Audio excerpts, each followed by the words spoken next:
বিসমিল্লাহির রহমানির রহিম। ল এক্সপ্লেইন একাডেমির প্রতিষ্ঠাতা ও পরিচালক আমি পিন শাকিল বলছি। আজকে প্যানেল কোডের চুরি, দস্যুতা ও জোরপূর্বক গ্রহণ বা বলপূর্বক গ্রহণ নিয়ে আলোচনা করব। খুব সংক্ষিপ্তভাবে আলোচনা করব, খুব ছোট কিছু দিয়ে বোঝানোর চেষ্টা করব। দেখেন, চুরি, এটা প্রথমে আসি। চুরির সংজ্ঞাটা মনে রাখার জন্য আপনাকে 5টা স্বরেও মনে রাখতে হবে। 5টা স্বরেও মনে রাখতে হবে। স্বরবর্ণের প্রথম অক্ষর স্বরেও মনে রাখতে হবে, তাহলে চুরির সংজ্ঞাটা খুব সহজভাবে দেওয়া সম্ভব। এবং এ থেকে আপনি বুঝতে পারবেন এই 5টা ঘটলেই আপনার সেই জায়গাটা, সেই জিনিসটা চুরি হয়ে যাচ্ছে, চুরির সঙ্গে পড়ে যাচ্ছে। সেই 5টা স্বরীয়টা কি?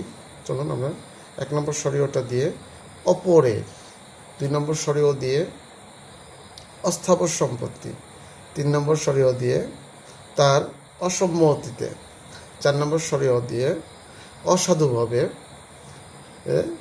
5 নম্বর স্বরীয় দিয়ে অপসারণ করলে।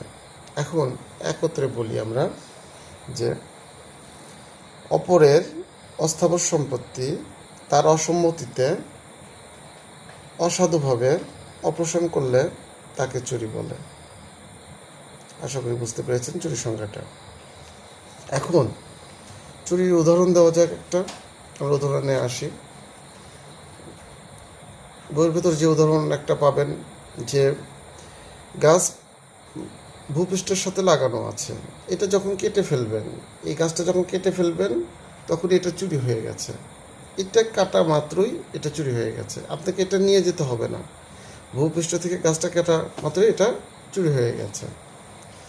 এখন আপনি কোনো জিনিসটার, অর্থাৎ আপনি কোনো প্রাণীটার প্রতি, আমরা এরকম হয় না যে পাশে বাড়ি একটা কুকুর আছে, ওই কুকুরটা আমার বাসার দিকে নিয়ে আসি, বা অনেক আছে যে পাশে বাড়ি হচ্ছে, পাশে বাড়ি হোক বা একটা মুরগি আছে, মুরগিটাকে দেখি চাউল ছিটা দিয়ে দিয়ে আমার বাসার দিকে নিয়ে আসি।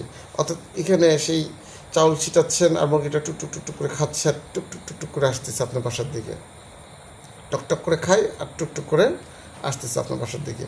আপনি মুরগিটাকে ধরে ফেললেন, আপনি কি করলেন? চুরি করলেন। আপনার আরও যদি বলা যায় যে চুরির জায়গা থেকে, যে আরও উদাহরণ দিয়ে বলানো যায়, যে আপনি গ্রামগঞ্জে দেখবেন যে হাঁস মুরগি, আমি দেখতে পাই যেটা, যে বেড়া দিয়ে আপনার ওই হাঁস খাবার ভিতর দিয়ে রেখে পালতেছে। বেড়ার একটা জায়গায় গেট আছে, এই গেটটা যদি আপনি অপসারণ করে ফেলেন,